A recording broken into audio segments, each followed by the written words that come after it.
नमस्कार बंधुगण, आजिर एही क्षुद्र भिडियो आपण मानक स्वागत। आज एही भिडियो रे मु आपण मानकु वास्तुशास्त्र अनुଯାयी केउ सबु मूर्ति ठाकुर घरे रखी पूजा करा जाए नाही ताहा कहिबी। बंधुगण, आपण घरे एही सबु मूर्ति रखी पूजा कले घर को दरिद्रता आसे, कौनसी कार्य रे सेतिकी सफलता आपनकु मिलिबो नाही जेतिकी मिलिबा कथा। तेबे जानिबा पई भिडियोटी को स्किप न करी शेष पर्यंत निश्चय देखंतु जे केउ मूर्ति घरे रखी पूजा करा जिवो नाही। वास्तुशास्त्र अनुଯାयी किछि देवादेवींकर मूर्ति को घरे रखी पूजा करा जाए नाही, कारण एही सबु देवतांकर पूजा विधि बहुत कठिन होई थाए। तेणु घरे प्रतिदिन आमे सेही ठाकुरंक पूजा विधि विधान सह करि पारिबा नाही। संपूर्ण विधि विधान सह पूजा न कले आमको शुभ फल न मिले अशुभ फल मिली थाए। आउ भी मध्य किछि देवादेवी अछंती जहांकर पूजा तंत्र साधना माध्यम रे करा जाए, किंतु तंत्र साधना करी घरे पूजा करा जाए नाही।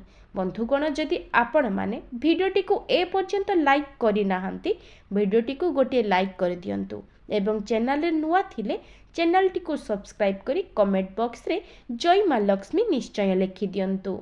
तो बंधुगण, एबे चालंतु जानिबा जे ठाकुर घर वास्तु हिसाब रे केउ दिगरे हेबा उचित। ठाकुर घर जदि भूल दिगरे होई थाए तेबे आपणक घर परिवार उपरे तार बहुत खराब प्रभाव पड़ी थाए। फलस्वरूप आपणकु अर्थहानि और प्राण पीड़ा सहिबाकु पड़ी थाए। वास्तुशास्त्र अनुसारे पूजा घर सबु बेले ऐशान कोण रे हेबा उचित होई थाए, माने पूर्व और उत्तर दिगर मझी को ऐशान कोण कुहा जाए। एही कोण रे सकारात्मक ऊर्जा अधिक मात्रा रे होई थाए। एही दिगरे पूजा घर करी पूजा पाठ कले अधिक शुभ फल मिली थाए। वास्तुशास्त्र अनुसारे पूजा घर सबु बेले सफा सुतुरा रखिबा उचित होई थाए।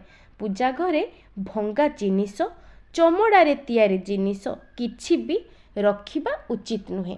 जदि आपणक पूजा घरे भांगी जाइथिबा मूर्ति हेउ कि फोटो, भांगी जाइथिबा दीप, भांगी जाइथिबा घंटी किछि भी मध्य चिरा कि फटा कपड़ा मध्य व्यवहार करंतु नाही। बंधुगण, जदि आपणक ठाकुर घरे भंगा कि फटा मूर्ति रहिछि किंबा जदि आपणक ठाकुर घरे आपण अधिक ठाकुर रखिचंती एवं सेमानंकर सेवा करि पारु नाहंती, तेबे जदि आपणक घर पाखरे नदी अछि ताहेले नदी रे विसर्जन करि दियंतु, किंबा जदि नदी नाही ताहेले बरगछ किंबा अस्त गछ जेउटा कि पूजा पाउथिबे सेही गछ पाखरे आपण माने रविवार, शनिवार एवं गुरुवार को छाड़ी अन्य कौनसी भी दिन आपण सेही पुराना मूर्ति किंबा भंगा फटा फोटो को आदर सत्कार सम्मानर सह सेही बरगछ कि अस्तगछ मूल रे रखि पारिबे। से हेउछंती पवित्र देववृक्ष। तेणु आपण प्रभुंक पाखरे भूल को क्षमा मागिबे कि मु आपणकर सेवा करि पारु नाही, तेणु करी मोर अपराध को क्षमा करंतु एहा कही रखिदेबे। किंतु आपणक पूजा घरे भंगा कि फटा मूर्ति रखिबे नाही। पूजा घरे भंगा जिनिस, चमड़ारे तैयारी जिनिस किछि भी रखिबा उचित नुहे। एमिति भंगा भंगी जिनिस और चमड़ारे प्रस्तुत जिनिस रखिले पूजा घर उपरे नकारात्मक प्रभाव पड़े। पूजा घरे सकाळे और संध्यारे दीप जलाइबा निहाती जरूरी। पूजा घर को आपण केबे भी अगाधुआ प्रवेश करंतु नाही। चंद्रग्रहण और सूर्यग्रहण समय रे ठाकुर घर को प्रवेश करंतु नाही और ठाकुर घर को गोटे छोट पर्दा पकाई ठाकुर को आढ़ुआल करी रखंतु। एबे चालंतु जानिबा जे केउ मूर्ति रखिबा एवं केउ मूर्ति पूजा करिबा नाही। गणेश भगवानक मूर्ति आपण ठाकुर घरे निश्चित भावरे रखिबे, कारण गणेश भगवान हेउछंती अग्रपूज्य और विघ्नहर्ता। किंतु केबे भी गणेशंकर गोटेरु अधिक मूर्ति किंबा फोटो घरे रखिबे नाही। ଓ ଗଣେଶଙ୍କ ମୂର୍ତ୍ତିକୁ ମା ଲକ୍ଷ୍ମୀଙ୍କ ମୂର୍ତ୍ତିର ବାମ ପଟେ ହିଁ ରଖିବେ ଓ ସରସ୍ୱତୀଙ୍କ ମୂର୍ତ୍ତିକୁ ମା ଲକ୍ଷ୍ମୀଙ୍କର ଡାହାଣ ପଟେ ରଖିବେ। ଏହିପରି ଭାବରେ ଲକ୍ଷ୍ମୀ, ଗଣେଶ ଓ ସରସ୍ୱତୀଙ୍କ ମୂର୍ତ୍ତିକୁ ସ୍ଥାପନା କଲେ ସେ ଘରେ କେବେ ବି ଦରିଦ୍ରତା, ଅଜ୍ଞାନତା ଓ ସଙ୍କଟ ଆସେ ନାହିଁ। ଧ୍ୟାନ ରଖିବେ ଯେ ଗଣେଶଙ୍କ ମୂର୍ତ୍ତି ପ୍ଲାଷ୍ଟର ପ୍ୟାରିସରେ ଯେମିତି ତିଆରି ହୋଇନଥିବ। ଗଣେଶଙ୍କ ମୂର୍ତ୍ତି ନୃତ୍ୟ କରୁଥିବା କିମ୍ବା ଛିଡ଼ା ହୋଇଥିବା ମୂର୍ତ୍ତିକୁ କେବେ ବି ଘରେ ରଖନ୍ତୁ ନାହିଁ। ବସିଥିବା ଓ ଆଶୀର୍ବାଦ ଦେଉଥିବା ମୂର୍ତ୍ତି ହିଁ ଘରେ ସ୍ଥାପନ କଲେ ଶୁଭ ଫଳ ମିଳେ। ବନ୍ଧୁଗଣ, ଘରେ ଲକ୍ଷ୍ମୀଙ୍କର ମୂର୍ତ୍ତି ଗୋଟିଏ ନିହାତି ରହିବା ଦରକାର। କାରଣ ମା ଲକ୍ଷ୍ମୀ ଧନ ଓ ଅନ୍ନର ଦେବୀ। ତାଙ୍କୁ ନିଷ୍ଠାର ସହ ପୂଜା କଲେ କେବେ ବି ଆପଣ ଦରିଦ୍ର ହେବେ ନାହିଁ। ବାସ୍ତୁ ହିସାବରେ ସବୁବେଳେ ବସିଥିବା ଅବସ୍ଥାରେ ଥିବା ମା ଲକ୍ଷ୍ମୀଙ୍କର ମୂର୍ତ୍ତି ଆପଣଙ୍କ ଠାକୁର ଘରେ ରଖନ୍ତୁ। ପୂଜା ଘରେ କେବେ ବି ମା ଲକ୍ଷ୍ମୀଙ୍କର ଛିଡ଼ା ହୋଇଥିବା ମୂର୍ତ୍ତି ରଖନ୍ତୁ ନାହିଁ। ପଦ୍ମଫୁଲ ଉପରେ ବିରାଜିତ ଓ ବସିଥିବା ମୂର୍ତ୍ତି ବା ଫଟୋ ଆପଣ ଠାକୁର ଘରେ ନିହାତି ରଖନ୍ତୁ। ମା ଲକ୍ଷ୍ମୀଙ୍କ ମୂର୍ତ୍ତିର ଦୁଇ ପଟରେ ଆପଣ ହାତୀର ମୂର୍ତ୍ତି ରଖିଲେ ତାହାକୁ ଅତ୍ୟନ୍ତ ଶୁଭ ମାନାଯାଏ। ଶାସ୍ତ୍ର ଅନୁସାରେ ମାତା ଲକ୍ଷ୍ମୀ ସେହି ଘରେ ବାସ କରନ୍ତି ଯେଉଁ ଘରେ ବିଷ୍ଣୁ ଭଗବାନ ବାସ କରନ୍ତି। ତେଣୁ ମାତା ଲକ୍ଷ୍ମୀଙ୍କ ମୂର୍ତ୍ତି ସହ ବିଷ୍ଣୁ ଭଗବାନଙ୍କ ମୂର୍ତ୍ତିକୁ ଅବଶ୍ୟ ସ୍ଥାପନ କରନ୍ତୁ। ହନୁମାନଙ୍କ ମୂର୍ତ୍ତି ଆପଣ ଘରେ ନିଶ୍ଚୟ ରଖନ୍ତୁ। ହନୁମାନ ହେଉଛନ୍ତି ସଙ୍କଟମୋଚନ। ସେ ଘରର ସଙ୍କଟ ଓ ନକାରାତ୍ମକ ଶକ୍ତିକୁ ଆପଣଙ୍କ ଘରୁ ଦୂରେଇ ରଖନ୍ତି। ହନୁମାନଙ୍କୁ ପୂଜା କଲେ ଗ୍ରହ ଦୋଷରୁ ଓ କଷ୍ଟରୁ ଆପଣଙ୍କୁ ମୁକ୍ତି ମିଳିବ।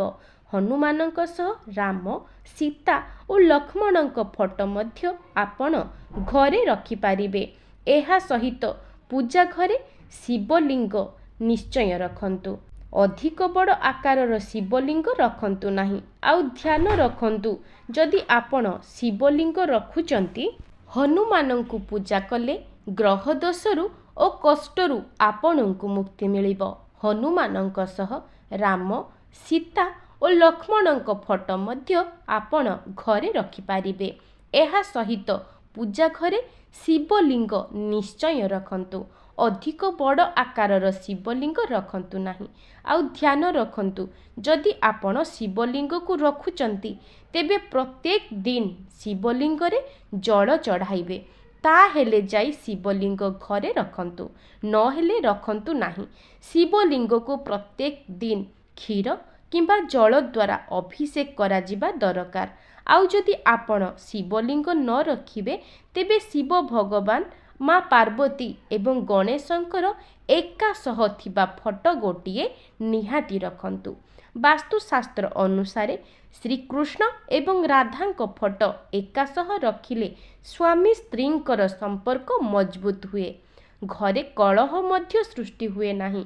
କାରଣ ଶ୍ରୀକୃଷ୍ଣ ଆଉ ରାଧାଙ୍କ ଯୋଡ଼ିକୁ ପ୍ରେମର ପ୍ରତୀକ ବୋଲି ମାନାଯାଏ। ଏହି ଦୁଇ ଜଣଙ୍କ ମୂର୍ତ୍ତିକୁ ରଖିଲେ ଘରୋଇ କଳହ ହୁଏ ନାହିଁ ଓ ଘର ଧନ ଧାନ୍ୟରେ ଭରିଯାଏ। ବାସ୍ତୁଶାସ୍ତ୍ର ଅନୁସାରେ ଶିବଲିଙ୍ଗ ଓ ଭଗବାନ ବିଷ୍ଣୁଙ୍କ ମୂର୍ତ୍ତି ଏକା ସହ ରଖିବା ଉଚିତ ନୁହେଁ। କାରଣ ଦୁଇ ଜଣଙ୍କ ପୂଜାବିଧି ଅଲଗା ଅଲଗା ପ୍ରକାରର ହୋଇଥାଏ। ଭଗବାନ ଶିବଙ୍କ ଉପରେ ତୁଳସୀ ପତ୍ର ଚଢ଼ାଯାଏ ନାହିଁ ଏବଂ ଭଗବାନ ବିଷ୍ଣୁଙ୍କ ପୂଜା ତୁଳସୀ ପତ୍ର ବିନା ସମ୍ଭବ ହୋଇନଥାଏ। ଆଉ ହଁ, ଏକା ସହିତ ଥିବା ବ୍ରହ୍ମା, ବିଷ୍ଣୁ ଏବଂ ମହେଶ୍ୱରଙ୍କ ଫଟୋ ଆପଣ ଘରେ ରଖିପାରିବେ, କିନ୍ତୁ ଘରର କୌଣସି ଅଲଗା ଜାଗାରେ ରଖିପାରିବେ ନାହିଁ। ଶାସ୍ତ୍ର ଅନୁଯାୟୀ ପୂଜା ଘରେ ବ୍ରହ୍ମାଙ୍କ ମୂର୍ତ୍ତି ରଖି ପୂଜା କରିବେ ନାହିଁ। ନିଜ ଶୋଇବା ଘରେ ସ୍ୱାମୀ ସ୍ତ୍ରୀ କେବେ ବି ହନୁମାନଙ୍କ ମୂର୍ତ୍ତି ବା ଫଟୋ ରଖନ୍ତୁ ନାହିଁ। ଅବିବାହିତ ଲୋକ ହନୁମାନଙ୍କ ଫଟୋ ବା ମୂର୍ତ୍ତିକୁ ଶୋଇବା ଘରେ ରଖିପାରିବେ, କିନ୍ତୁ ବିବାହ ପରେ ଶୋଇବା ଘରେ ହନୁମାନଙ୍କ ଫଟୋ ରଖିବେ ନାହିଁ। କାରଣ ହନୁମାନ ହେଉଛନ୍ତି ବ୍ରହ୍ମଚାରୀ। ସ୍ୱାମୀ ସ୍ତ୍ରୀ ଶ୍ରୀକୃଷ୍ଣ ଓ ରାଧାଙ୍କ ଫଟୋ ନିଜ ଶୋଇବା ଘରେ ରଖିପାରିବେ। ବାସ୍ତୁ ହିସାବରେ ପୂଜା ଘରେ କେବେ ବି ମୃତ ପରିଜନଙ୍କ ଫଟୋ ରଖିପାରିବେ ନାହିଁ। କୌଣସି ସାଧୁ ସନ୍ଥଙ୍କ ଫଟୋ ମଧ୍ୟ ପୂଜା ଘରେ ରହିବା ଅନୁଚିତ। ପୂଜା ଘରେ କେବଳ ଆପଣ ଆପଣଙ୍କର କୁଳ ଦେବତା ଏବଂ ଆରାଧ୍ୟଙ୍କ ଫଟୋ କିମ୍ବା ମୂର୍ତ୍ତି ହିଁ ରଖନ୍ତୁ। ବାସ୍ତୁ ଅନୁଯାୟୀ ପୂଜା ଘରେ ରାହୁ, କେତୁ, ଶନିଦେବ ଓ ମା କାଳୀଙ୍କ ଫଟୋ ଏବଂ ମୂର୍ତ୍ତି ରଖି ପୂଜା କରନ୍ତୁ ନାହିଁ, କାରଣ ଏମାନେ ସମସ୍ତେ ଉଗ୍ରରୂପୀ ଦେବତା ଅଟନ୍ତି। ଏମାନଙ୍କ ପୂଜା ତନ୍ତ୍ରୋକ୍ତ ପଦ୍ଧତିରେ କରାଯାଏ। ଏମାନଙ୍କ ପୂଜା ବିଧି ବହୁତ କଠିନ ଅଟେ। ସାଧାରଣ ଲୋକ ଏମାନଙ୍କ ପୂଜା ସମ୍ପୂର୍ଣ୍ଣ ବିଧିବିଧାନରେ କରିପାରିବେ ନାହିଁ। ଏହି ଦେବତାମାନଙ୍କର ପୂଜା ବିଧିରେ ବିଘ୍ନ ଘଟିଲେ ବ୍ୟକ୍ତିକୁ ଶୁଭ ଫଳ ବଦଳରେ ଅଶୁଭ ଫଳ ମିଳିଥାଏ। ତେଣୁ ଏମାନଙ୍କୁ ମାନସ ପୂଜା କରାଯିବା ଉଚିତ, ଅର୍ଥାତ୍ ମନରେ ମନରେ ମନ୍ତ୍ର ଜପ କରି ଆପଣ ଏହି ଦେବାଦେବୀଙ୍କୁ ପ୍ରସନ୍ନ କରିପାରିବେ। ଏହା ବ୍ୟତୀତ ଧ୍ୟାନ ରଖିବେ ଯେ ଉଗ୍ରରୂପୀ ବାଲା କୌଣସି ଦେବାଦେବୀଙ୍କ ମୂର୍ତ୍ତି କିମ୍ବା ଫଟୋ ଆପଣ ଘରେ ରଖନ୍ତୁ ନାହିଁ। ଦେବୀ ଦେବତାଙ୍କର ମୂର୍ତ୍ତି ପ୍ରସନ୍ନତା ସ୍ୱଭାବର ହେବା ଦରକାର। ଲଢ଼େଇ ଏବଂ ଯୁଦ୍ଧର ଫଟୋ ମଧ୍ୟ ପୂଜା ଘରେ ରଖନ୍ତୁ ନାହିଁ। ପୂଜା ଘରକୁ ସର୍ବଦା ସଫାସୁତୁରା ରଖନ୍ତୁ, ଯାହାଦ୍ୱାରା ପୂଜା ଘରର ବାତାବରଣ ପବିତ୍ର ରହିବ। ଯଦି ଆପଣଙ୍କ ପାଖରେ ପୂଜାପାଠ ପାଇଁ ବେଶୀ ସମୟ ନାହିଁ, ତେବେ ପୂଜା ଘରେ କେବଳ ନିଜର କୁଳ ଦେବତାଙ୍କ ଫଟୋ ରଖି ବା ମୂର୍ତ୍ତି ରଖି ପୂଜା କରନ୍ତୁ। ବହୁତ ଅଧିକ ଭଗବାନ ରଖି ପୂଜା ନ କରିପାରିଲେ ଦେବୀ ଦେବତାଙ୍କର ଅପମାନ ହୁଏ। ଆଶା କରୁଛି ଆଜିର ଭିଡ଼ିଓଟି ଆପଣମାନଙ୍କୁ ନିଶ୍ଚୟ ଭଲ ଲାଗିଥିବ।